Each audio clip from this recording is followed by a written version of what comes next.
Introduce ourselves. Hello, so please, can we introduce ourselves? So starting from Usiana, please, can you introduce yourself, your name and the name of your campus or the name of your university if you're a student, if you're a university student.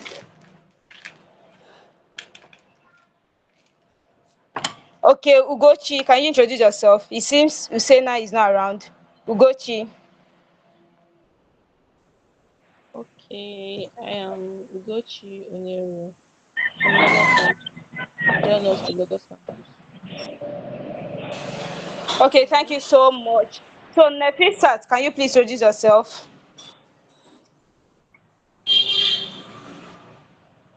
Okay, Rachel, can you introduce yourself, please? Good evening, everyone. My Good name is evening. Rachel. I'm from Lagos campus. Okay, thank you so much. Miracle, please.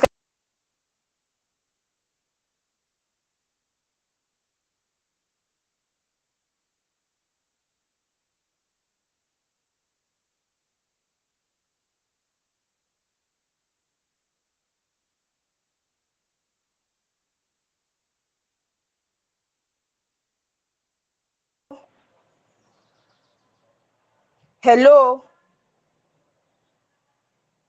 Hi, we can hear Can you you. guys hear me? Okay, so why are people not responding? I can see that you're online. Why are people not responding? Please now just introduce yourself. If you are ready, please introduce yourself, please.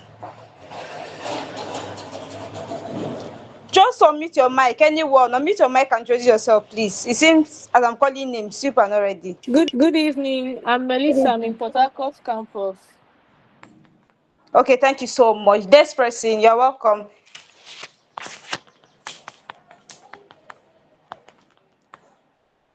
Good evening, I'm Fisayo, AUA graduate. Thank you so much. The next person, please, you are welcome to this webinar.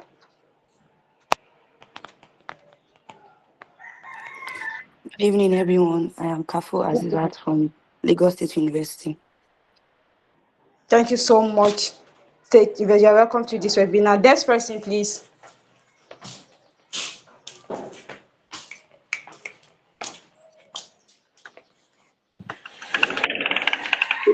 Good evening, Are everyone. we done with introducing ourselves? I'm from Yola campus. Okay, thank you so much. Next person, please.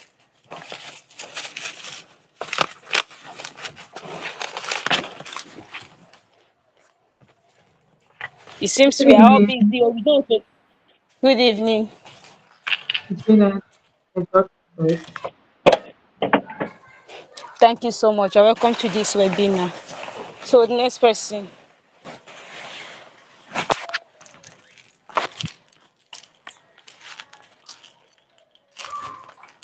Okay. Are we done? Are we done? It seems you are busy. Are we done?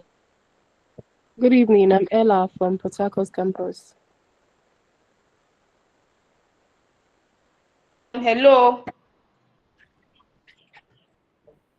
Hello.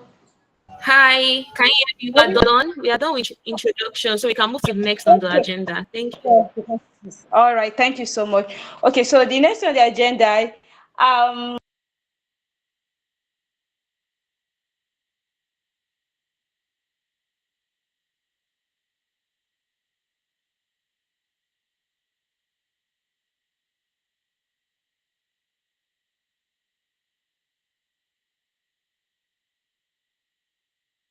Please, I can't hear her. Is it just me? Yeah, yeah, also. Okay. oh, what is Faith, are you still with happening? us? Hello. Are you still with us, Faith? Yeah. Can you be audible? We can't hear you. Thank you. Oh, what is happening?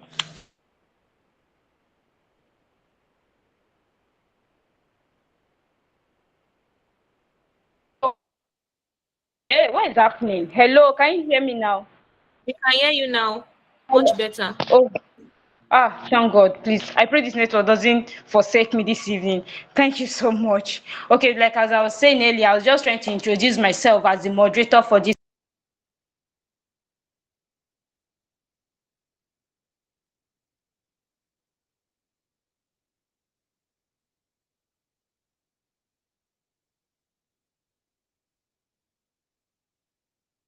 I guess your network went off again. Because we couldn't hear you for some seconds.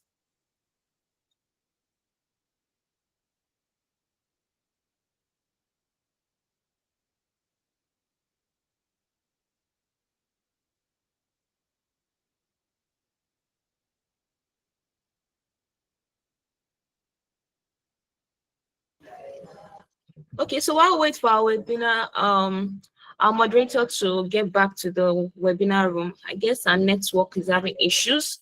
I'll just welcome you all to Wisdom Ignite Academy webinar. I hope you all can hear me. If you can hear me, can we make the chats active? So I would like to see, I can hear you in the chat. If you can hear me, can I see that in the chat? I can hear you, I can hear you, I can hear you. I want to know if everyone can hear me clearly so I can proceed. Can you all hear me? Okay. Thank you so much for being here. Thank you for being in the webinar room. I know it's going to be such an enlightening moment for you all. So you're all welcome once again to Wisdom Ignite Academy webinar. This is an exclusive legal webinar, and we are looking at developing grit in your legal journey. So just put it in the chat. When you hear the word grit, what does grit means to you? Does it mean courage? Does it mean fearlessness to you? Does it mean ability to go on despite the challenges that surround you or the circumstances, being able to surmount it all? What does grit mean to you in your own legal journey? Today, we have been able to invite a scholar, but now a barrister, and not only a barrister, a red scholar, and not only a red scholar, a second best graduate student at the Backlog set. So he's a new wig with so much spice, basically because he won awards at the Call to Bar ceremony that was recently held last month, September. And we at Wisdom Ignite Academy, we are so proud of him. And he's not the only one. We have other scholars that are now baristas, and you are next in line. So you're all welcome once again. I can see our moderator has joined in. So I'll just hand over the mic to her right away. Thank you.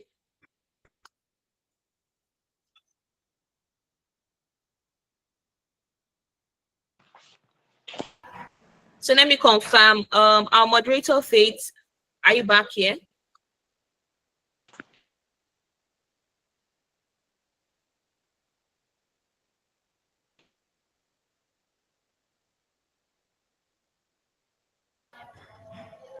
Hello, Faith. Are you still having network issues? I guess she's still having network issues. Okay, so while we wait for her to come back in, I'll just like to tell you all about the organizers of this webinar. And this webinar is organized by Wisdom Ignite Academy. Wisdom Ignite Academy is a virtual mentorship and tutoring academy where we basically tutor, mentor law undergraduates, yes, law graduates, those currently awaiting admission into Nigerian law school as well, those already in the Nigerian law school as well. And we are very proud to have our first set of barristers. Okay, our moderator is back. She has raised her hand, so I'll just hand over the mic to her. It's a pleasure. Thank you so much. I'm so sorry. Please, you should not sue me yet, though. Don't crucify me. Like this network is so frustrating. I'm so sorry about that. I've been moving from one place to the other just to get network. I'm sorry, everyone. Please don't sue me yet. Okay. Hope you are all fine. Hope you are good. Please, can you see my face? I have to enter my room because of network. I'm so sorry. Thank you so much. Okay, without wasting much of our time, I don't know what the founder has said why I was away, but however, I may just have to repeat something. So sorry about that. Okay, so the next thing on our agenda is to introduce the academy to each and every one of us. So the name of the academy is Wisdom Ignite. Wisdom Ignite Academy is to impart knowledge.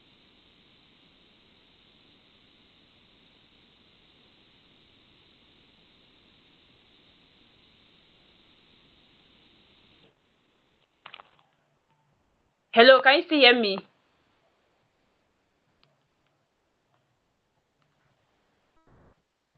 Hello. Hello, everyone. Yes, Can you yes, hear we can me? hear you. Please proceed. Yes, we can hear you. Please proceed. Okay, thank you so much. Thank you. Okay, so yes, so it's to impart knowledge on the law students, even lawyers,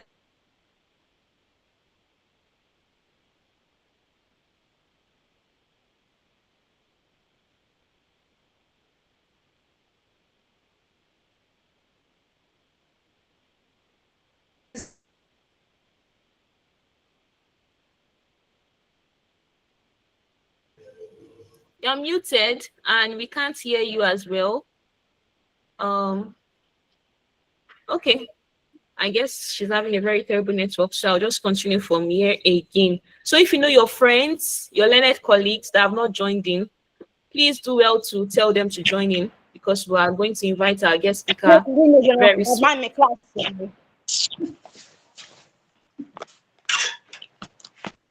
Hello.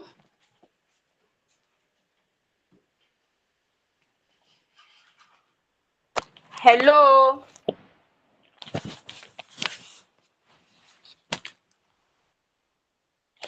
Ah, Jesus. Can you all hear me? Can you hear me?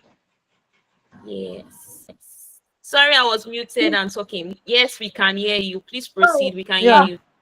Okay, so much. We can hear Jesus. you. Thank you so much. Okay, so like as I was saying earlier, so distance has never been a barrier for us. Yes, since it's a virtual academic, so you can always benefit in one way or the other. You don't need to complain about distance. And again, the academic has been established since August 2024, of course, yet till date. And we thank God that we are still trusting God that He will continue to help us and the academy will continue to grow from strength to strength. And the impact has also been massive. At least I've been able to, I think we're up to 6 or 8, if I'm not making mistake. Yes, I've been able to graduate like 6 to 8 lawyers from the academy. And to be honest with you, they are really like you can reach out to them. We thank God so far that yes, they really make us proud. Yes. So congratulations to them once again. So you're welcome to Wisdom Midnight Academy. Thank you so much. Now, a quick one. I'd like to introduce our founder. Oh my goodness, this lady is the apple of God eyes. Yes. So her name is Opeyemi Blessing Adesegun. Sorry, I'm not Yoruba, so don't mind my pronunciation. Okay, so she's a first class lawyer, of course. And she's also a law graduate from the Faculty of Law, Olabisi Onabanji, Olabanjo, something like that. Sorry, my pronunciation. University. After which she graduated from the Nigerian Law School, Lagos campus. I'm so happy that yes, we both went to the same campus. So yes, you should not be jealous. Okay, we she graduated first class. Yes, like first class. I believe that many of us here would love to hear that sound. Okay, she established Wisdom Ignite Academic in August 2024, and this academic has really been a great impact on our academic pursuits and both moral, academically, and otherwise and other ways, yes, of the life of the law students across Nigeria. Thank you so much, everyone, for listening. Please, if you are following, show me your best thumb up, your best emojis, please, your best love emojis and the rest. Let me know that you are following. Thank you so much. Thank you, everyone. So a quick one, we'll be moving to our speaker for tonight. Hope you remember our topic. Oh. So our speaker tonight, his name is Oluwatomisin Olaotan Esquire. Or I can actually say Barrister Oluwatomisin Olaotan. Okay, so he had his LLB at Lagos State University and his BL at Port-Harcourt campus, whereby he graduated with a first class. Okay, so he while he was at the university, he distinguished himself in legal research and advocacy by interning in top law firms, participating in several moot competitions and winning a good number of them, notable of which are the G. Elias National Moot and Debate Competition 2021 and the first National Tax Moot and PowerPoint presentation competition in 2022. Yeah. So he also served in several leadership capacities as an undergraduate. There's a saying that when you make yourself available, God will use you. Yes, so that is what I can pick from this our speaker. He was the head of litigation of his student chambers, as well as the president of one of the leading campus fellowship in Lagos State University. In addition, he served as a justice of the Student Union Court of Appeal. After his undergraduate studies, he went on to the Nigerian Law School, Port-Harcourt campus, where he distinguished himself in academic excellence by graduating with a first class and emerging as the second overall best graduating student. Wow! And the best graduating student in Port-Harcourt campus. He was also the third best student in corporate law practice. His core values are excellence, discipline, personal development, and faith. Of course, you can't do this course without God. And you have to strongly believe in God and have faith in Him.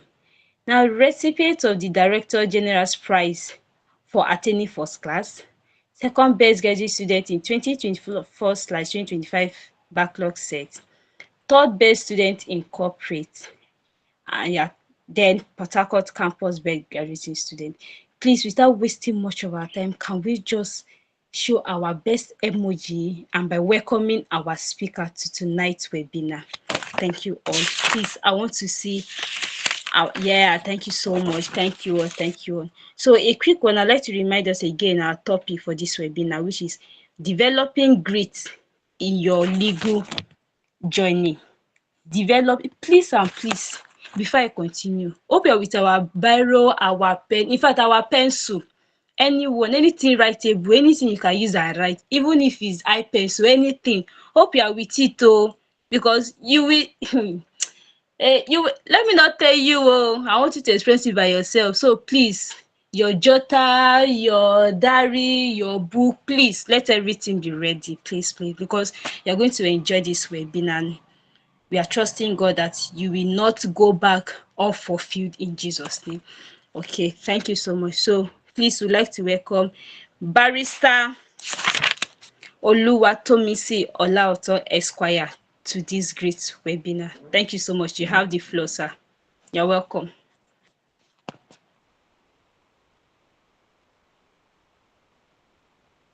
All right, thank you very much, everyone. Good evening. Can you all hear me? Yes, we can hear you, sir. You're welcome.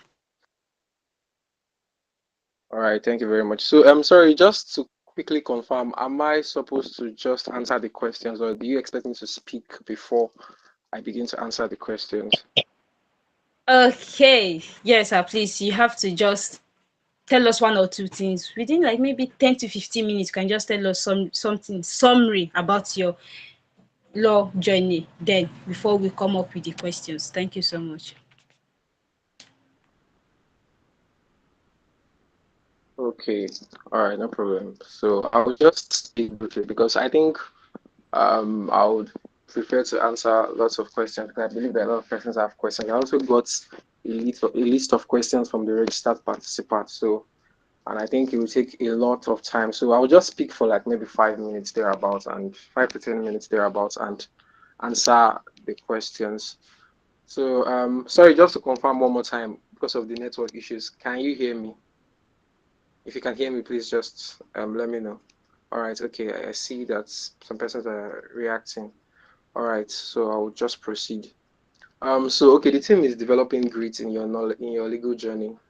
And I think that from my own understanding of what grit is, I would like to define it as, this mental resilience, having this strong determination, this strong resolve to, achieve your goal in spite of all odds, in spite of all setbacks, in spite of all the challenges that you may have encountered. And when I look at my journey sometimes, from the university to the Nigerian law school, I think it's been full of ups and downs, right? I've had so many setbacks. And I think law school, aside from my primary school, I think law school is that place where I would say I have experienced a richly rewarding and fulfilling academic experience because I've experienced so many setbacks, both in secondary school and even in the university. And it means a lot to me. And so, okay, I'll just give you a quick background story. So when I was in primary school, then my first primary school, I was always coming top in my class. I mean, I didn't even, and primary school, I wasn't having to read so much. So it was more of those days, we usually count how many 60s you get, how many 40s you get in your test. It wasn't so, life wasn't hard then. So I just saw it as a normal thing. I was always coming top in my class, you know, being the best. It felt like the normal thing for me and all that. So that was what I was basically doing, all that basically. So,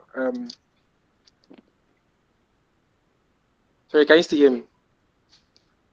Um, can you hear me, Yes, we please? can. It We seems can the hear network you. is going off for me. Yes, okay, you can hear me. All right, thank you very much.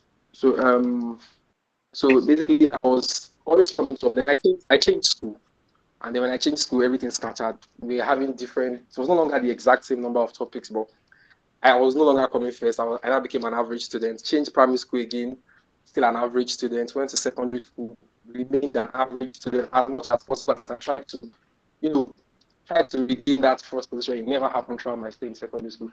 I just kind of had this average mid result and all that, and that was just basically how it was throughout my stay in secondary school. I was like, okay, you know what, I'm going to do better this time around, and so I just, I tried everything possible. My goal was not to get a first class, anyways. My goal was just to get that 2-1, 4 points and all that. And, I worked so hard. I was always trying to get A's, but for some reason, I was having lots of B's, B's, B's. Like, if you see my CGP, if you see my, like, law school, my university results, you see so many B's. And I'm like, just feel like, what's happening? I mean, I got a few A's, I got a few C's, but mostly B's. And, everything just felt like, okay, I just felt like, okay, maybe that's just how it's supposed to be and all that. And then going into the Nigerian law school, I experienced a lot of setbacks. Like I said, I remember there was one thing, I was always hearing it back then in my uni then that, they have a certain percentage of persons that can get A in a particular course that once they are more than that number, like the rest of us, they will drop us to B. I didn't believe it at first until the lecturer told me to my face. He just asked me randomly, what did I get in this course? And I said I had a B. And it was shocked. It was not like, oh, okay. He remembers that some people, they had to reduce their score to B because of, there were too many that had A's and all. I was like, oh, wow. So that's how people do it. And I just got disinterested in the whole academic stuff and all that. And I think in my final year, I dropped from a 4-point grade. And I was pained. I used to think that I wasn't so concerned about the whole 4 points because I'd always been on the 4 points is 100 level. And I wasn't doing so much to be on that grade. I would just read when it's close to exam, and most of my results were B. So it was reasonable that I was always above a 4 points and all that. And so when I dropped from a 4 points in my final year, I realized that, okay, it seems like I actually liked academic excellence because I was really pained. I felt like something that I've maintained to 100 level, now I'm getting to 501. Especially when at that point, there is really nothing you can do to your CGPA because your CGPA is so solid that 2 semesters cannot really change anything and all that. So it was then I made that decision that I was going to get a first class in law school and I was going to do very well. And so going into the Nigerian law school with all the setbacks I had experienced in secondary school and in the university, it felt like, okay, it was not realistic, it was not possible. I mean, I resumed late, number one. My school, our admission came late. So I resumed like 4th week of resumption. Lectures had been going on for almost 2 weeks. Everything seemed like the odds were not in my favor and all that. So it felt really, really, really like it didn't look so realistic that I wanted to get a first class and be among the best students and all that. So, but against all odds, I just had to develop that mental resilience that, look, I'm going to catch up with my colleagues. And I was even going to, be ahead, not necessarily ahead of them, but be ahead of the lectures and all that, read ahead of class and, just do my best. And, as much as possible, I tried to catch up and I was able to catch up. And, I kept on, I was at pace with the lectures, reading every day. Even at times where it felt like, those period where you would read and you feel like you can't remember the things you read. We had snap tests, especially we had series of snap tests before extension. And, I didn't do so well in many of them. And so all of those things just keep telling you that, look, you're just an average student, you are just the B students and all that. Because to a very large extent, even in my secondary school, I was always getting lots of B's. So it was beginning to feel like, okay, you are not an A student, you are more of a B student and all that. But against all of that, I was like, you know what, I'm not going to give up. I'm not going to let anything that's happened in the past define, who I am and all that. And so against all of that, I just kept reading,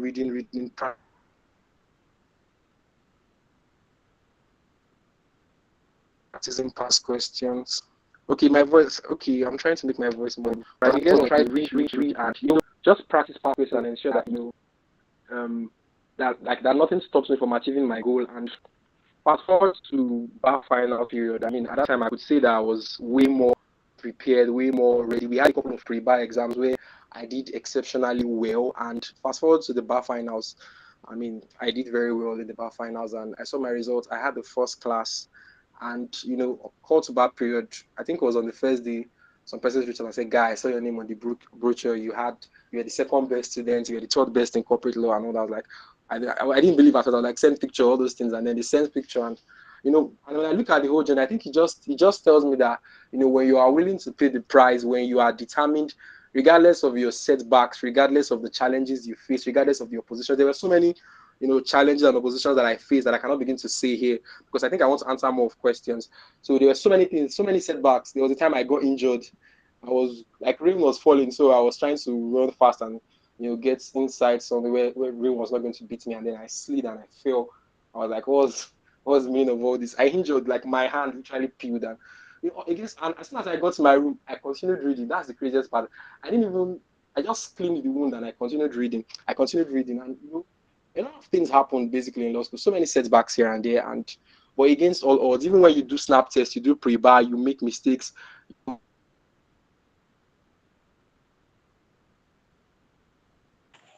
You can't hear me again. You find yourself making some funny mistakes, and I know that you can't hear me.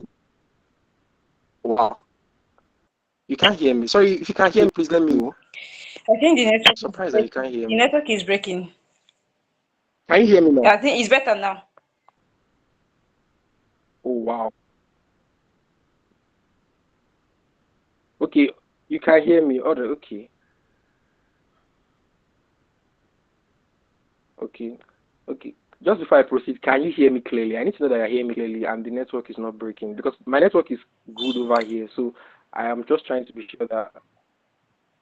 All right, they are Okay. reacting. So it seems they can hear me clearly. No, I'm not hearing you.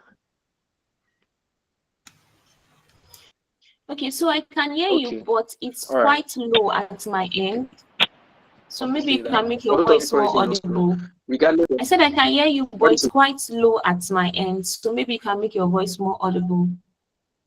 Are you using a low. earpiece or earpod or something? Oh, okay. No, I'm not using a earpiece. I'm just using my normal phone, my normal voice. Okay. All right. Thank you. All right. Okay. So that's basically the summary of what I want to say. That regardless of, I think if you are going to really, really achieve your goal, you have to be resilient. You have to be determined. You have to, against all odds, you just have to fight. You have to push. You have to be very, very determined.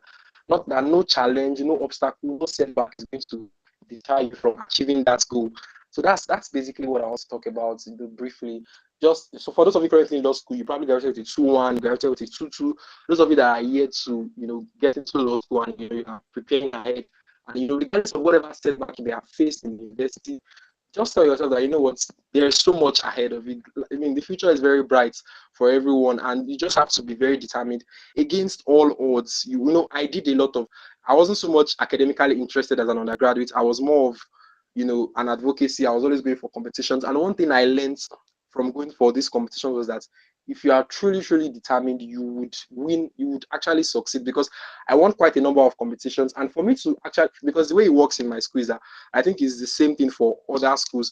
For you to represent your school, you have to first of all do like there'll be an internal selection process where you compete amongst your colleagues in the same school, and then they'll select you before you now go outside to represent your school. And I started going for national competitions when I was in 200 level, and I had to compete against those guys in 400 level because 500 level usually would not participate in those competitions because of project and all that. So, but when I was in 200 level, I would have to compete with those in 300 level, 400 level. These were guys that were more experienced, more knowledgeable. They've learned more things than I've learned. I'm just in 200 level doing contracts, constitutional law.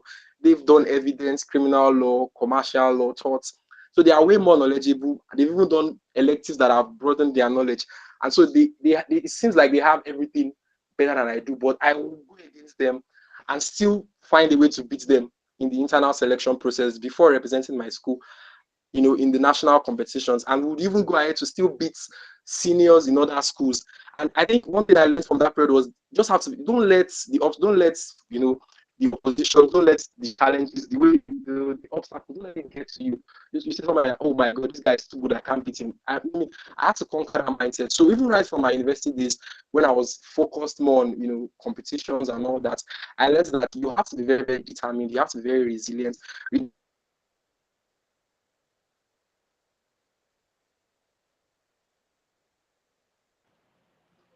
Am I just the only person? At this point, I Regardless of can't the hear you challenges, again. regardless of your positions, you just have to have this mentality that look, I'll fight and like my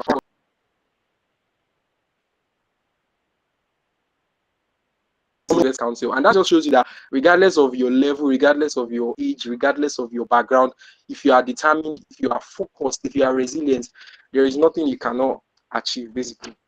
So I think this is where I would stop for now. Thank you very much. Thank you You. so much.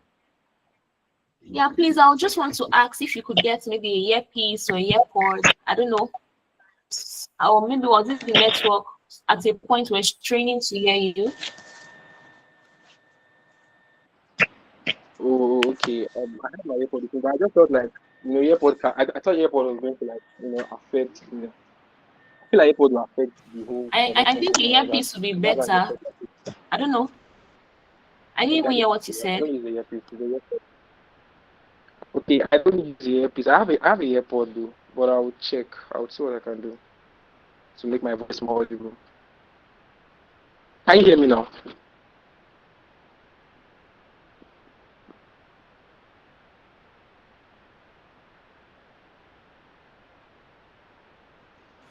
All I right, think the so issue is with the network because I can hear you like majority of the time, but like sometimes it cracks up and stuff. But when you're speaking, it's actually kind of loud or okay.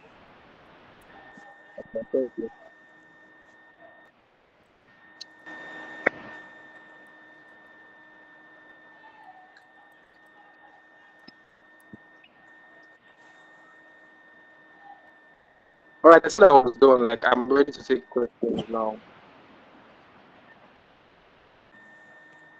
Okay, thank you so much for that wonderful summary.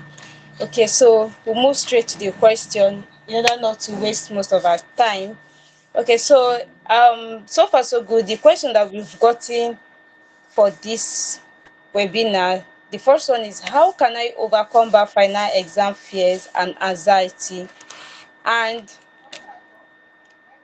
how can I record them easily without panicking? Yes, sir. You can go ahead and answer the question. All right, okay, thank you very much. All right, thank you. So how can I overcome that financial and anxiety? How can I record them easily without panicking? I think that first of all, if you are really going to like overcome the fear, I think it comes from you have to have this certain level of thorough preparation and understanding. I think the more prepared you are, the less scared you are. So just picture this: you are going for an exam, you haven't read so much, you don't know most of the answers, you don't know most of the questions that will come out, and there's no way you won't be scared. I mean, except you have a very crazy level of composure that regardless of whatever you face, you just have this calmness. But under normal circumstances, you are likely going to be scared of the questions because you are not ready for the exams. But now picture this, that you have prepared, you've read every single topic, you've crossed your eyes, you've dotted your T's, that there is no question they want to set that you don't know the answer. Trust me, your level of confidence is likely to be way higher than that other person, basically. So I think thorough preparation first comes in. You have to prepare adequately, you have to read well, you have to read, you have to really, really read, you have to thoroughly prepare and study hard, because that you know that if you don't read, if you don't know what to write, you are going to fail. So you basically have to prepare, and you have to have this thorough understanding of each of your courses, basically. And so that's the first thing I would say, that thorough preparation, having that sufficient knowledge and understanding, because I think fear comes from insufficient knowledge and understanding of a particular course. For example, I think for myself, I think majority of persons were kind of scared of corporate. I mean, and they were very, very, confident going into criminal litigation and ethics exam. And I think the major when you can, I mean, you wonder why, and it's easy to know why because of the fact that corporate seems like a very tough and it's too bulky, too many procedures, and criminal litigation seems to be like the simplest. Ethics too seems to be like one of the simplest, and so they have known those topics, they have known those courses so well. That's why they are not so bothered like when they are going for corporate exams. I think if you are thoroughly prepared and you know what to write, you won't be scared. You won't be so scared. So how can I recall them easily without panicking? I think you just have to stay calm because I think as much as possible you have to face your fears before the exam. Some persons are actually very knowledgeable, but for some reasons they are still scared. So if you what I'll say basically is you just have to try to find a way to overcome that anxiety. Now there's something, I think there's this thing, just like those people who do public speaking, there's this general stage fright that they all have, regardless of how prepared they are. And I think there's also this general exam fear, like no matter how prepared you are, there's just this general tension, But apart from that kind of general tension, I don't think you should be scared of the exams in general. And so you just have to face that fear early enough. You have to face that fear early enough. You have to tell yourself that, look, when I get into the exam hall, I am not going to forget anything. As much as possible, try to stay calm. Because I think if you panic, it's going to affect everything. I remember, and I will always give reference to our first paper, which was the corporate law. It was quite scary. I mean, seeing the questions, I was like, this is very different from the past questions that we've solved. But as much as possible, I had to stay calm. And just calm down and read the questions. So as much as possible, apart from the fact, firstly, I said you have to prepare well. If you are very knowledgeable in that area, you won't be so scared. Now, for the general tension and all that, you just have to face your fears and stay calm. Basically, just tell yourself that, keep speaking to yourself positive affirmations that, look, I'm not scared, okay? I'm not going to be scared of this thing. I'm ready for this exam. And just psych yourself up mentally that, look, I'm going to, I'm going to conquer these exams. Don't give room to self-doubt, okay? Don't try to entertain self-doubt. I mean, tell yourself you wrote lots of exams to get to law school. Some of you graduated with a first class, some of you graduated with a 2-1, and some of you graduated with a 2-2. But regardless of whatever grade, you had to write so many exams to get to this level. So this is not your first exam.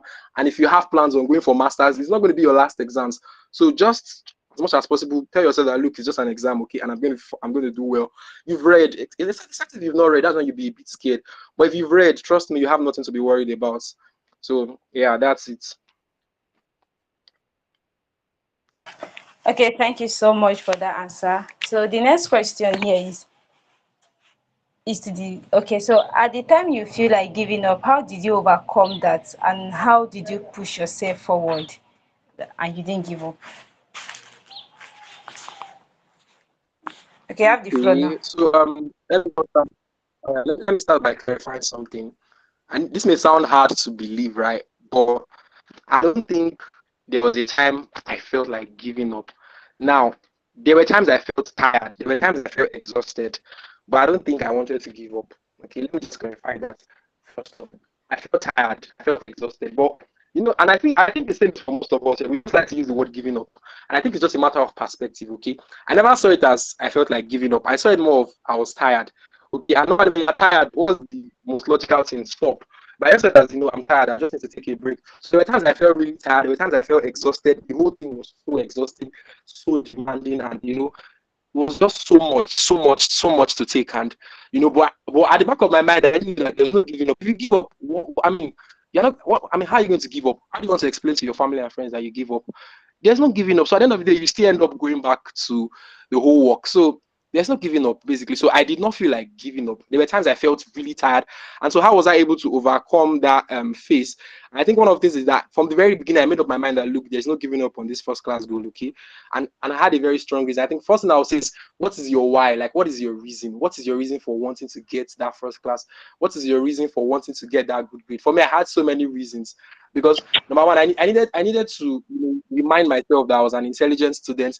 I needed to use it to also inspire. I knew that there were a lot of people looking up to me, and I knew that I needed to be an inspiration to so many people coming forward. One thing I said to myself in law school was that I want my story to inspire many people who graduated with 2-1 and average results from the university, that when they get to the Nigerian law school, they can do so much better than they did in the university. And I think even before the call to bar ceremony, when I first of all announced that I already was the first class, I've gotten lots of text messages from LinkedIn and all that from my junior colleagues that, okay, what did you do differently? I mean, I've gotten so many text messages, so many, and I can't even count anymore. Reaching out, asking questions, and for me, I'm very humbled by it because I just feel like the fact that my story can inspire a lot of other people who had average results in school that, look, you can do much better than you did in university at the Nigerian law school. And I think that was one of the things that motivated me so much. So, that there are a lot of people looking up to you. I mean, my parents, they've done so much for me. They've worked so hard for me. They've given a lot for me. They sacrificed so much for me to get to this level. And so I cannot afford to disappoint them. Your siblings are looking up to you. I'm the firstborn. I have younger ones looking up to me. So all those things, you just know that you cannot afford to fail. You cannot afford to go less than, the standard. And one thing I always tell myself is that, I mean, if there is, I mean, the people getting first class don't have two heads, right? So if they are getting it, I mean, we have the same number of time. It's not like they have some extra time anyway. So I was just motivated by the so many reasons why I wanted to graduate the first class. There are people looking up to me. I also needed to, will I call it an academic comeback? I wanted to use that to compensate myself for the setbacks I had in the university and all of those things. So there were so many things motivating me for wanting to get that first class and all that. And so even when I felt like giving up, I just reminded myself of the reason why I wanted the first class in the first place. And that was basically how I had to keep myself going. There were times I felt exhausted. There were times I felt really tired. There were times I felt like, what, this is too much. But I knew at the back of my mind that I was not going to give up. I was not going to give up. Giving up was never an option in the first place. So I will get tired, fine. I may get exhausted, but in the long run, I'm not going to give up. I will pick myself up and continue reading and reading again. So at worst, I'll sleep off for a while, wake up and continue, pick up my book and continue reading. So that was it. Yeah.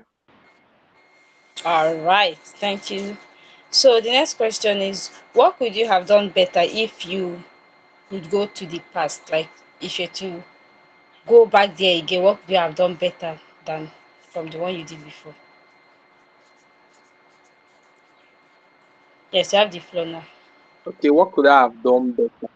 Better, What could I yes. have done better? Well, I, I think that what I could have done better would be that I would have now that I'm looking at it, I'm beginning to think so much. Okay, what could I have done better? Because it's a very large thing. I think I had good mentors, right? And they advised me on so many things at the early stages. So I don't think I really made so many mistakes. And even the mistakes I made, I realized it quite early. Like one of the mistakes I say I made early was, trying to formulate lengthy notes after class at the early stages. And I was like, this is taking so much of my time. I was spending like 6 to 7 hours just to form a note for one topic. Like there was no time. And I just had to like change my style of reading and all that. So I think one thing that I could have done better from the very beginning was that I would have started, I would have started the strategy of reading I adopted. That was like 2 or 3 weeks after I read, I would have adopted this from the very much beginning. I think I'm still going to. I think there's a question around that. My strategy of reading. I think I'll talk more on that later. And another thing I think I could have done better would be that I think I would have been more. I would have taken my TAF questions more seriously. So I didn't start practicing the class TAF until like a few weeks into the. Was when I was talking to Badmore. Some of you know Ete Badmore in Nigeria. Was my senior in university. So I was just talking to him one day, and he just told me that he practiced the TAF questions, and I was like, it's too long, all that, because at the time I was not even so consistent in group meetings, and I was like, even if you don't go for the group meetings as much as possible, try to answer those tough questions a lot because it helped me a lot. And so I think that was I think I was done better. I did start practicing tough questions until probably halfway, it's like not halfway left, but a couple of weeks, into lectures. And I realized how helpful it was for me because I used it to test my knowledge of how I understood the test. And going into the externship, I did it a lot more after externship. I did it a whole lot. I think it helped me a great deal. So I think basically what I've done with that was my strategy of I would have started before. I was writing too many notes at the early stage and it wasn't helping me. So I think I would have avoided that at the very early stage. I think I would have practiced a lot of task questions at the very early stage, of in university I had to write notes. So I felt like, I can just access that note, that strategy to bulk, just to show bulk here. And the kind of notes you're writing in university, you cannot compete with the kind of notes you're writing in university. So it was taking so much of my time. I wasn't finishing topic because it was too long. It was just too long, and I realized that this was going to take so much of my time. Because I was trying to, that thing, especially you feel like everything is important. You just want to be writing everything as you're seeing it in you just want to write everything. And I mean, it's more or less like you're writing slides or you're writing the material in your notes. As I think it's not going to help me. So I have to change that. And I think I have to start practicing complicated. So those are the two major things I see. I think seriously. I said task questions, the class task, You can't hear me clearly. I'm wondering why. Yes, I think the network is breaking.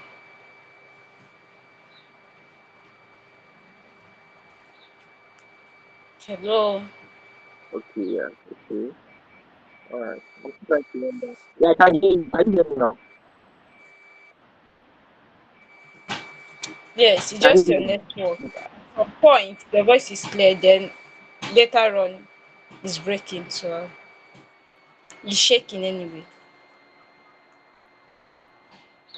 Okay, that's a bit weird because I'm looking at my network here and it's looking quite empty.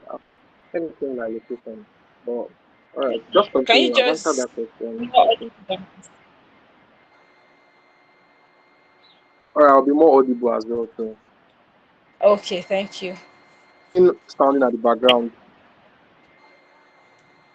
Okay, so can we proceed? Yes, yes, you Hello, can. can I we? don't know what's making that noise under the background. I don't know. My background or yours? I think it's yours. There's nothing something in the background. I don't know.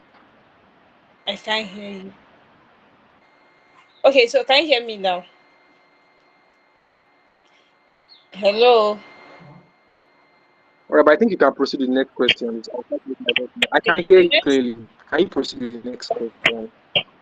Okay, so before I proceed, I'd like to urge all the students here present that please, if you know that your question has been answered already, maybe you're planning to ask, or maybe you've asked on the chat already, and you discover that while this webinar is going on, the question has been answered already, please, you can just do well to help us to drop down your hand or just to cancel your question so that we won't repeat questions again. And please try to pay attention. Thank you.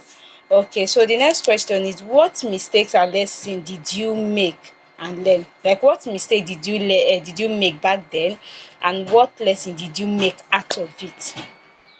You have the floor now.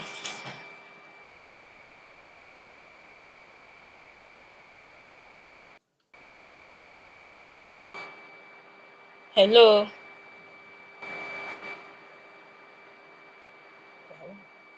Can anyone hear me?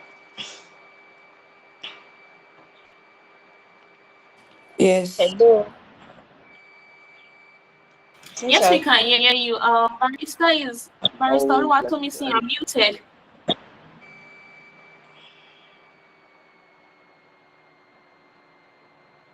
yeah, can you hear me now? yes, I don't know if you get the question that I asked. I didn't get the question. I didn't get the question.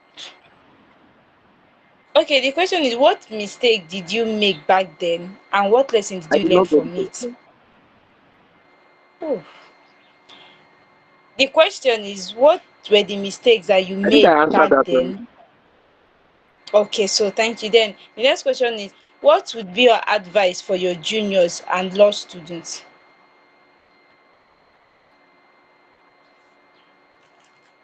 Okay. All right. Uh, So what I advise to my seniors, is that the question? yes, yes, Because I yes. can't hear Or you the clearly. lost. Yes, advice. What advice do you have for your juniors, the upcoming ones, the one coming behind you, and the law school students? Okay, all right. So, so, can you mute your mic, please? Because I think the thing is breaking. All right, thank you. Okay.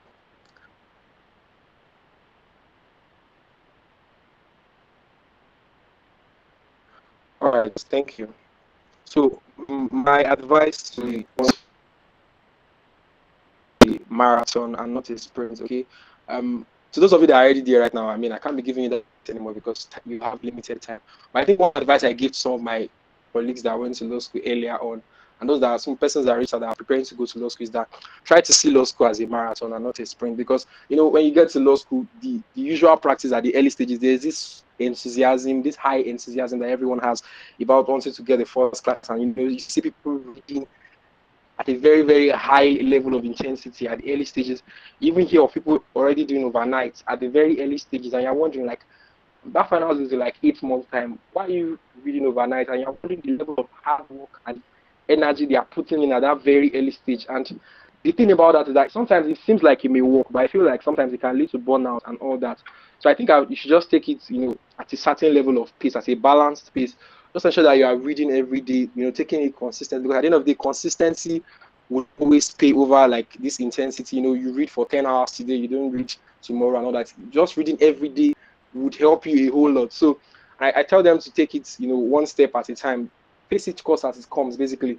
Don't let like courses pile up before you read them. In the university, I did not read every day. I would read when it's getting close to exams, like 2 weeks to exam, 3 weeks to exam.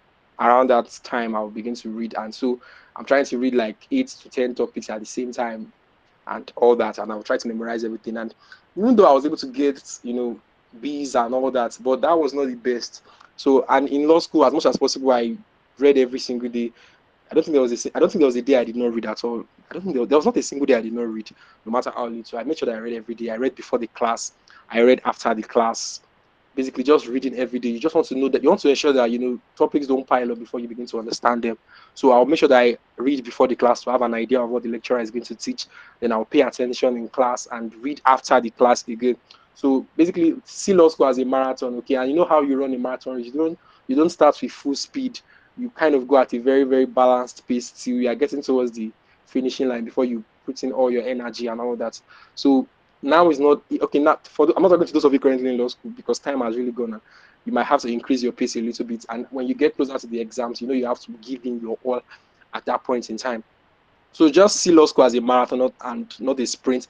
Take each day as it comes. Don't wear yourself out at the early stage of law school, basically. So and then another advice I'll give to the current sets in law school is don't let anyone make you feel like you are behind and all that. Now is not the time to start changing your reading strategy. What has been working for you this past couple of months, just continue, because as time goes on, you begin to talk to some of your colleagues and then they are telling you whatever style of reading they are using. Now is not the time for them to be introducing you to a new material, except maybe the ones you are using were not working for you. But if what you've been doing has been working for you, by all means, please stick to it, basically, and don't change your. If it's working for you, by all means, please just stick to it. Don't try to change your pattern because somebody that you think is very smart is using a particular pattern. If what you have been doing is working for you, you see so many materials fly around. There are so many materials, lots of textbooks, and this someone will say, okay, I'm using this textbook, I'm using that textbook. You can't read all the textbooks, you can't read all the materials. There are so many things, there are so many, content flying all around, and just do your part, do what is working for you, and stick to it. Especially now that bar finals is getting close. So thank you. Thank you so much for that. Okay, so what is the plan now that you have graduated from law school? And are you still figuring it out? Okay, am I still figuring it out? Okay, so first of all, let me start by saying that I don't think you can ever get to the point where you have everything figured out. Okay, sometimes you just have to take things. Of course, you have plans, right? You have goals, you have things that you want to do, but I don't think you can ever get to the point where everything seems completely figured out. So I'll be wrong that I have everything figured out. Okay, I'm still taking life as it comes. I mean, I have plans, right? I have things I want to do in the next couple of months. I have things that I want to do. So I'm at the point in my life where everything seems like it's falling into place for me. The first class, the second class, the offers and all that. And it feels like, okay, life is going good at the moment and all that. So, there's this song that I don't listen to secular songs, but there was this song that, it makes a lot of sense to me. That's Fireboy song of life has been good to me. I did not take it with levity and all that. This is a season of my life where everything seems to be going on so well, receiving gifts. I've received lots of gifts since call to bar, and everything just seems to be going so smoothly to a large extent. And I'm like, okay, can this period, but this period can't stay forever and all that. So, but at the same time, everything is not figured out. I mean, a lot of things in my life. I don't know where I don't. You can't predict how life will be at every stage of your life. So that's just basically it. So I don't have everything figured out. I just take things as they come, and even going to law school, I didn't know the campus I was going to be posted to. Everything you can't just have everything figured out. Leaving law school, I was like, these are the things I want to do for the next couple of weeks and all that. But every plans change. I had to do different other things. So I don't think I have every other thing figured. I have plans, I have goals, I know what I want to do, but at the same time, I am still like I don't have everything figured out. So there are things that are there are things in my life that I'm yet to figure out. Basically, there are some areas in my life that I don't even know the next step to take. Right, as long as I'm able to take the next just one step forward, I just believe that as life continues to unfold, things will make more sense. Basically, that's just it. Basically. All right, thank you. So the next question is, how do I become the overall best graduate student? Okay, this question seems a bit funny, right? Someone has asked me this question before, and I think one thing I would start by saying is that I don't think you have the power to decide that you'll be the overall best student. Okay, but what you have the power to decide is that you have the power to decide that you're going to be graduate with a first class. I would always tell my colleagues then, even in law school, then that I don't, some persons were calling me BGS when we had these pre-bar exams, like two pre-bar exams that we did before bar finals, and I was the highest in the two of them. So everybody was like, "This guy, there's something about this guy and all that." And so, and I was like, I can't say I'll be the best GS. And somebody asked me, we had a pre-bar exam. The first one was an MCQ exam by the hand. So I had 84.5, and someone came to that. How did you achieve? How did that? And I was just talking to somebody else. I said something. I said, I did not decide I was going to be the best student in the exam. My goal was to get 100.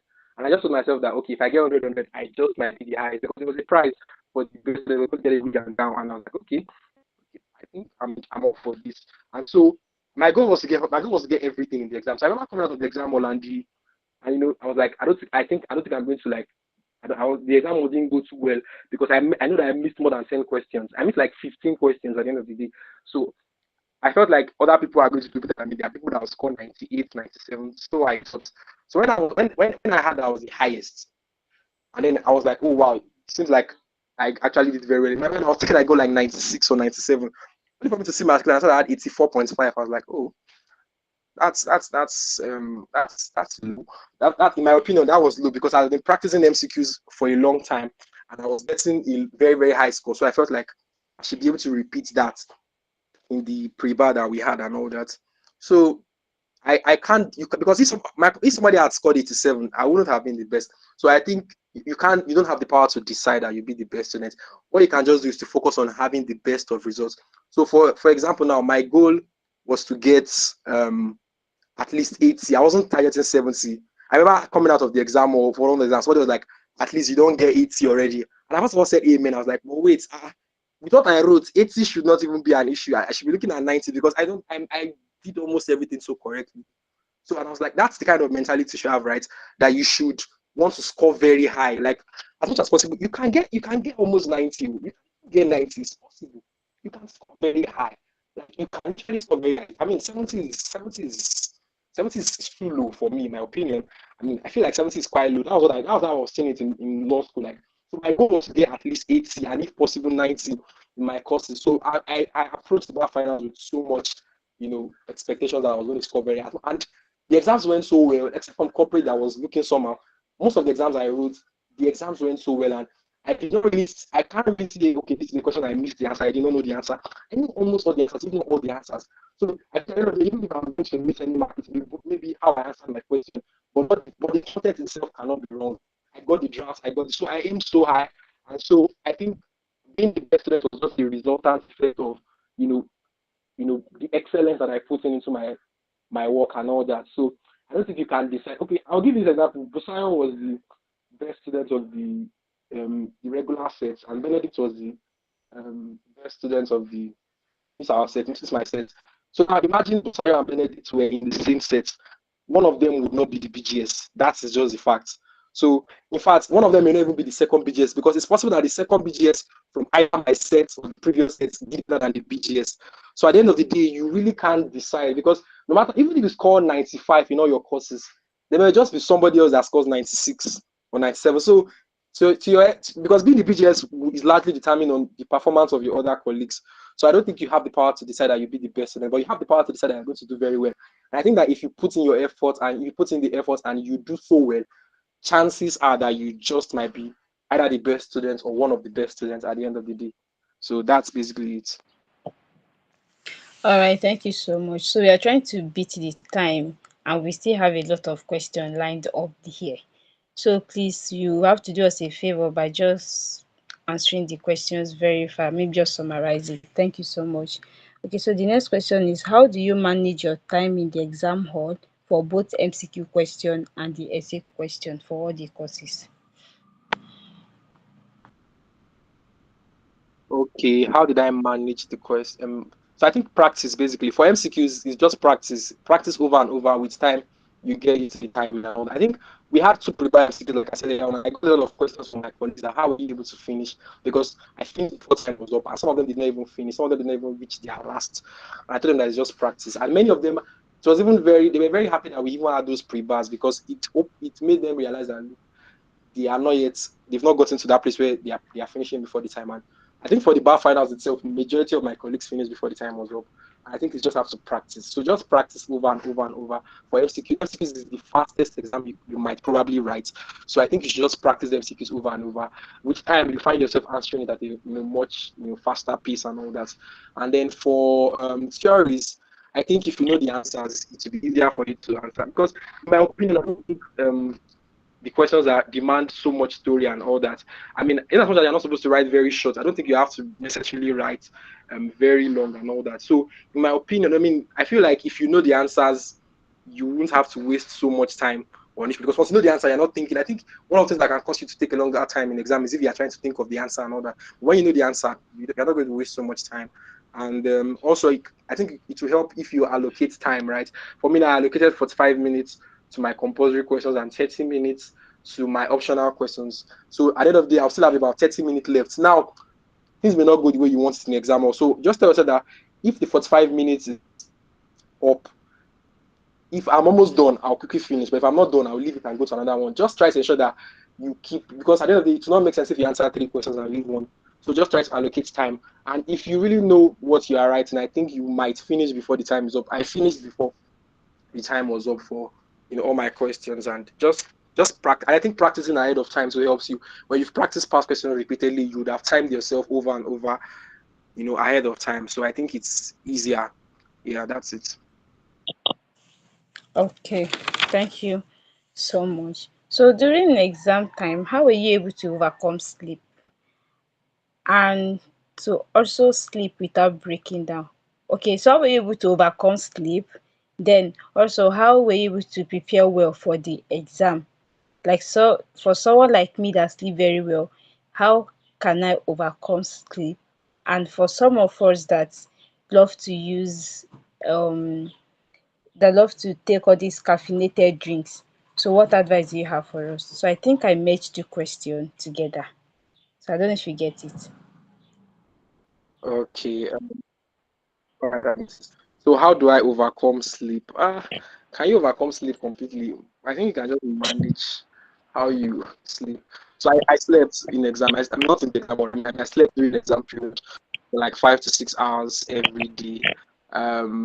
So just try to manage your time. Okay, try to sleep, okay? Because if you don't sleep, I feel like you may be a bit grumpier and it will affect how you know, answer your questions and all that. So try to sleep for maybe 5 hours, 6 hours thereabouts, and just manage it. And if you're still sleeping after sleeping for 5 to 6 hours, please wash your face, walk about, and you know that they want to get you from your village if you are sleeping for too long during the exam period. But just try to sleep first. Okay, like I said, it is not. I don't advise people. Some people don't sleep at all during the exam. I was talking to someone, I said he has not slept since like I'm like you have to sleep. You literally have to sleep for like 5 hours thereabouts. You have to sleep for it.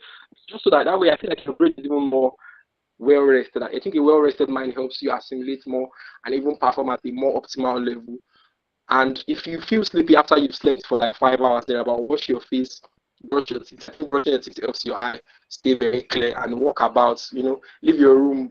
Walk. I mean, I think for my campus now, the doors are always open, even in the midnight during exam period. So you can walk out by 2 p.m., 3 p.m. You see people in classes and all that. So by all means, to try to just, but I didn't say coffee, I didn't say caffeine because I've never been a fan of it from the university and all that. So I just didn't take coffee. I just rested. And I think to some extent, I feel like the pressure too may keep you awake. Okay, I remember before bar finals, I said I was going to sleep for like 2, 3 hours immediately after each exams before I started reading for the next paper.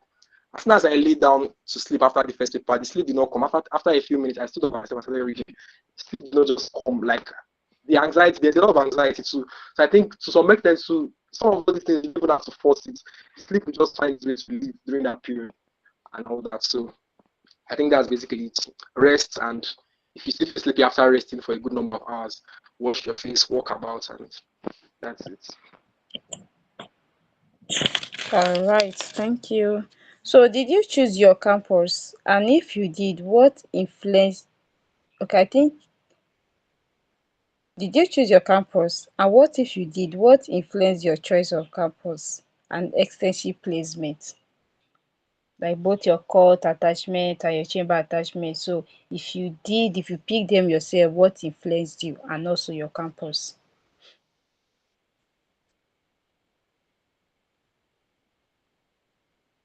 Okay, I didn't choose my campus. I chose Lagos and Abuja, and I was given Port-Harcourt, so I did not choose my campus. So, and I'll just advise you to make the most use of your campus, regardless of the campus. I think we had first class across all the 7 campuses, so regardless of the campus you are posted to, just maximize it, and that's it. So I did not choose my campus.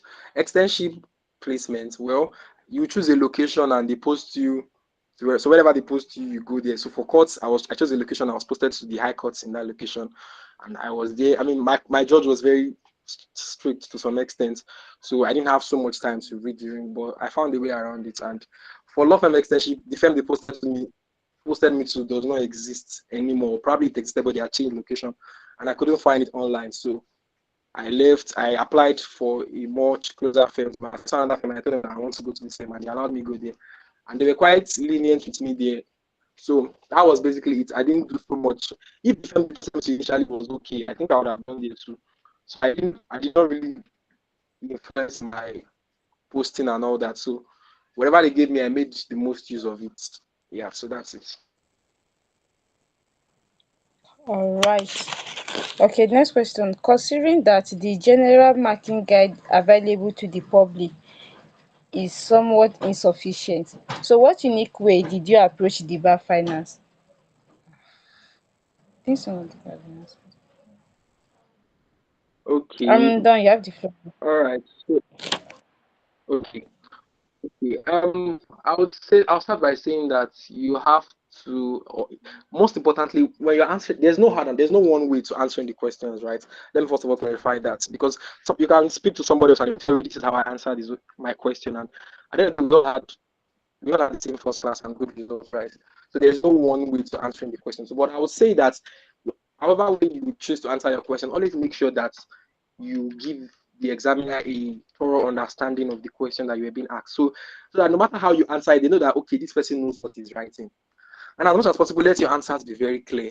Okay, don't wait till the very last. Imagine you're writing like an entire, like maybe 4 lines of answer, and then your answer is just somewhere at the 11th line. Make sure that your answers are very clear enough for them to see, so that in the middle of all the stories you intend to write, your answers are very clear and all that. And the way I usually start most of my questions, you especially want to ask me to comment on the propriety or advice. I usually start by saying what the position of the law is. So after stating what the position of the law is, I apply, if there are exceptions, I would state the exceptions as it relates to the facts that was given in the question, and then I'll apply the facts. Okay, always try to apply the facts. Don't just answer the question. You can answer the questions directly, but I feel like it shows the examiner that you truly understand what was being asked when you apply the facts of the question, to the question that you're being asked. So just try to apply the facts. So for example, now if you're asked the question like advise what comment on the propriety of a maker's sale of the land, maybe it does not have title and all that, and then you after giving the position of the law and all the exceptions, you say that therefore Emeka did not. You don't just say okay, therefore the sale of land was void, was invalid or something. Therefore, Emeka's sale of land to Mr. Mohammed was, so you just try to put their names too and all that so that they know that okay, this person really knows what he's writing. And if you're asked to draft is one of the simplest things. So I think as much as possible, for optional questions, I looked for questions that had more drafts because I just believe that it is easier to get full marks in drafts and all that. And so as much as possible, regardless of how you choose to answer your questions, ensure that you give a very just cover the scope of the question. Okay, don't leave any important detail out. Don't be too like don't write too long. Okay, at the same time, don't be too short. One or two lines. I don't know if one or two lines is advisable, right? But just just be detailed and be brief at the same time. Just there's the balance to it. Okay, ensure that you cover the scope of the question. In summary, what I'm saying is answer the question. Okay, let them know that you know the answer. If there are exceptions, provide the exceptions, so and all that. And what else again? If you're asked to list. If you're asked for the procedure, I think procedures are probably one of the easiest. You just start by saying the procedure of increase in share capital is as follows. Increase of share capital is as follows, and then you start number one. This you just try to explain, everything, and just ensure that you answer the questions and you know that you are quite detailed and all that. So, but most importantly, always apply the facts. Always apply the facts to the questions that are being asked, basically. So I think that's it. All right, thank you so much. Hope we are still following. If we are, please let us show our thumb up, our best emojis. Let's know that you are still following the class. Yeah, thank you so much.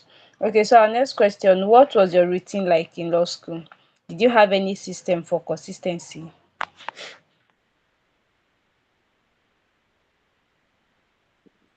Okay, my routine. Yes, I had a system of consistency. I had like a very similar pattern, like day in day out. So my routine basically was I would read before the class and I would pay attention in class, pay rapt attention as much as possible. I try not to sleep in class. I mean, there are times you may doze off, but I made sure that I paid rapt attention in class and listened so much in class. I would write notes, jots, and then after the class, as soon as I'm done with lectures, I would go to my hostel, freshen up, rest for like an hour or so, and then afterwards, I would now at the before externship we're having group meetings, physical group meetings. So I would go for the group meetings briefly and excuse myself and then revise what we taught for that day, read it again and just ensure that okay, I understand very well. Then we had this topic by topic MCQs. I don't know if some of you in law school have seen it before, like these MCQs that have like each topic MCQs for that topic. So I would try to answer the topic by topic MCQs for that day. Then I also try to answer the class task for that day as well to be sure that okay, I really understand what I was just being taught. And then much later in the night, I would read for the next day class. And then usually I sleep very late around 2 p.m. and I would wake up around 7:30. Then dress up, get dressed for the day, next day, pay attention in class, come back, rest, you know, read, go for group meetings, read again, revise the topic that was being taught that day, practice the topic by topic MCQs, answer the class tasks. If they are related drafts, sometimes I draft it, and then and on like that. So it was a repeated cycle every week. So I was making sure that I read before the class and I was reading after the class, just taking each topic one day at a time. That was basically my method of reading. I was trying to answer the topic by topic MCQs as well as the pre-class tasks for each topic, for each topic here. And then on Saturdays, I usually do general revision. And on Sundays, I rest. I don't read on Sundays like that. I just pick up one past question and scroll through. And but I don't read much on Sundays. I try to like prepare ahead of Monday. I just glance through a few things here and there. I don't do so much work on Sundays because I believe that there has to be a balance. Okay, to the work. So that was it. Okay, thank you so much. So because of our time, we have to rush and merge some questions. So please, we beg you that if you can merge those questions together and give a prompt response to it and just summarize the response and the answers to them, please, because of our time. Okay, because in fact, more questions are still coming up. So, and please, if you notice that your questions has been answered already, please don't ask again. So try to pay attention to every details. Okay, so our next question is, how can I structure my answers like a first class student for each of the courses? Or do all courses have the same strategies, or are they different? You have the floor. Okay, all right. So how can I structure my answers for a first class student? So one of the things I would say is that depending on the kind of questions, there are different kinds of questions. There's one that they can ask you to comment on the propriety, they can ask you to advise, they can ask you to state the procedure, they can ask you to list, they can ask you to draft. So depending on how but for property and corporate law, as much as possible, try to be very detailed. Okay, I realize that the lecturers appreciate a certain level of being detailed and all that. So if they ask you comment on the propriety, first of all, state what the position of the law is, right? And then try to apply. If there are exceptions, as much as possible, give the exceptions, okay? And all that. Just try to, be very detailed. Let them know that this person knows what he's writing, and then apply the facts of it to the case. And then you conclude by saying, therefore, the actions of this person was not proper. They can ask you to advise person what he should do in this kind of instance. You start by saying the position of the law. So as much as possible, always let them know the position of the law, right? I like to start with that statement in the exam. The position of the law is that I like it so much, and I think it worked for me, right? And when they ask you to state the procedure for something, you can just start by saying the procedure for this is as follows. Number one, number two, and all that. And if you're asked to draft, okay. And if you're asked to list to basically, for example, they ask you like list five. I'm trying to think of something that they can ask you to list and all that. Okay, list five regulatory bodies that regulate something like that. Maybe a particular company, they have to list five. You say the regulatory bodies that in charge of this particular thing are as follows. Number one, CSC. Number two, of course, right, the Corporate Affairs Commission. Number two, Securities and Exchange Commission, and all that. But just try to be very, very detailed and try to ensure that your work is neat. Okay, I think having a neat work to helps a lot. I don't have the best of handwritings, but for the most of our finals, I had to be very careful with how I wrote and all that. So just try to structure your answers so well. Um, yeah, that's basically it. But in all you do, okay, ensure that you are always giving the statement. And I think it helped me for corporate law because corporate law was the only exam that didn't go so well for me. And it's quite ironical that was the only course where I won an award in. I think one thing I tried to do as much as possible was that I used common sense to answer most of my questions. But I made sure that I didn't write like someone that did not know what he was talking about. Based on the general overview that I had of the question, I gave a very, very brilliant answer, even though I was not sure of what I was writing, because the questions were largely opinionated questions. Okay, they were like, what are the structuring options available? So they were like so many. There were no direct. Some of the questions were not direct. So I just had to, with the knowledge I had, and I would try to explain. I gave reasons for my answer as well, to as much as possible. But if they ask you to list, of course, you won't give reasons for your answer. But if they ask you to like advise, when you're advising, please advise well. Give them reasons for why you're advising them. Because corporate law came with a lot of advice. And as much as possible, I try to be very detailed. Okay, just make sure that you give a very, very brilliant. And when you are choosing optional questions, please, even though you know all the six answers, please think more than once before you answer the particular optional question. Sometimes I will have to look and look, where can I get more marks? Because there's a way you can answer a question, I'm not going to get so much marks here. Just try to look for where you can answer, where you can get more marks in and all that. So I think that's basically it. Because of time, I'm trying to rush. So that's it basically. All right, thank you so much. So how can I pass this upcoming receipt bar finals? Oh, okay. First of all, I'm sorry that you have to write the bar final again. Okay, so but I think one thing I'll start by saying is that I think you have to be very optimistic and very, very positive.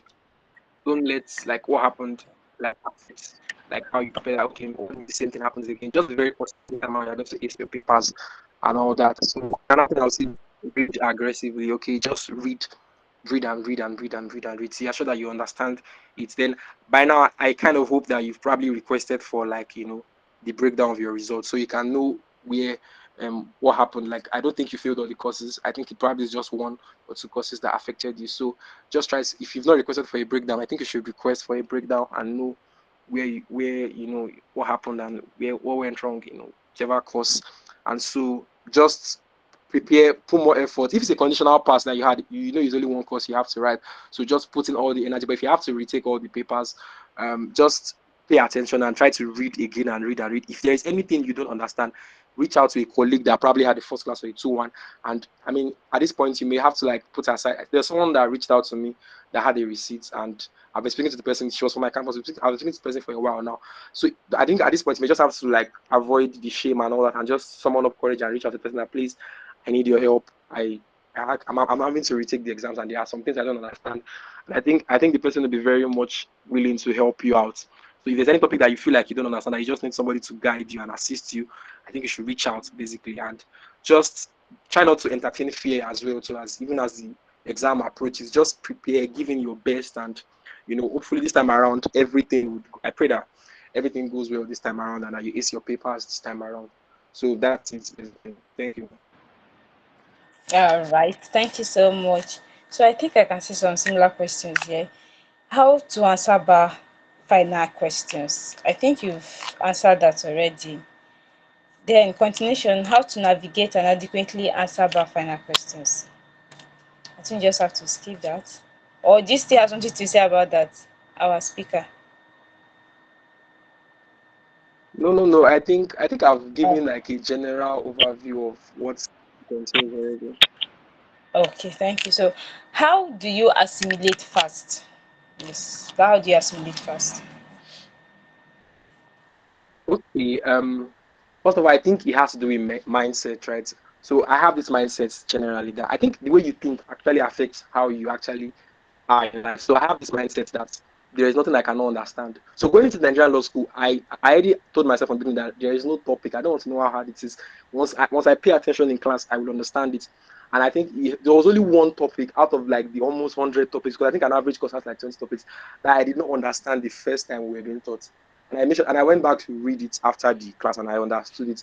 So I just had this mentality that if you teach me, I will understand it. So that's the mentality that I've always approached life with. Like if you teach me, I will understand it. So I think you have to first of all, and I think one thing I would say, especially for corporate law, please try to like remove every negative mindset about corporate law. Corporate law is difficult to understand. Just tell yourself that I'm going to understand it.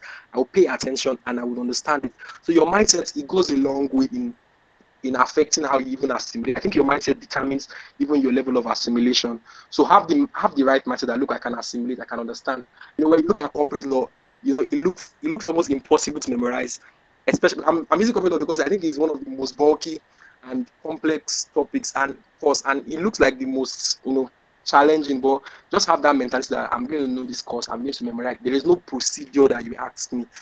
During the exam period, I spent a lot of my time explaining a lot of things to a couple of my colleagues, and it was corporate law that I spent more time explaining them procedure for merger, procedure for all those various things. So just have that mentality that there is no topic I cannot understand. I think that is then also how to assimilate fast. I think the materials you are reading also determines. You cannot be reading some very large textbooks you expect to memorize. I think somebody like is unmuted, and the kind of mentality, you cannot be reading some kind of materials and you expect to understand. There's some textbooks, there's some materials you read that it's easier for you to understand. So I think the materials you make use of also, okay, what materials did I read? Okay, well, please be very careful. A lot of laws have changed. So when I'm usually very careful to other people with materials. I made use of Kelvin, I made use of Mayowa, and I made use of lecturer slides a lot. Lecturer slides are very easy to comprehend. So I made use of lecturer slides, I made use of Kelvin, I made use of Mayowa.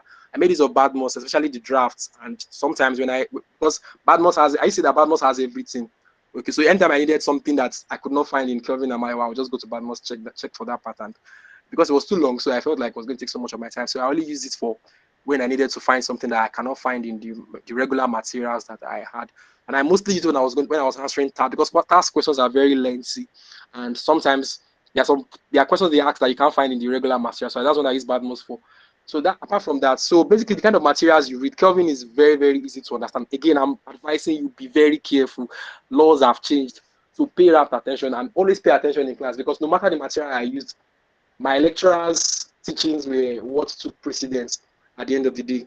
So I think that's it basically. All right, thank you so much. How can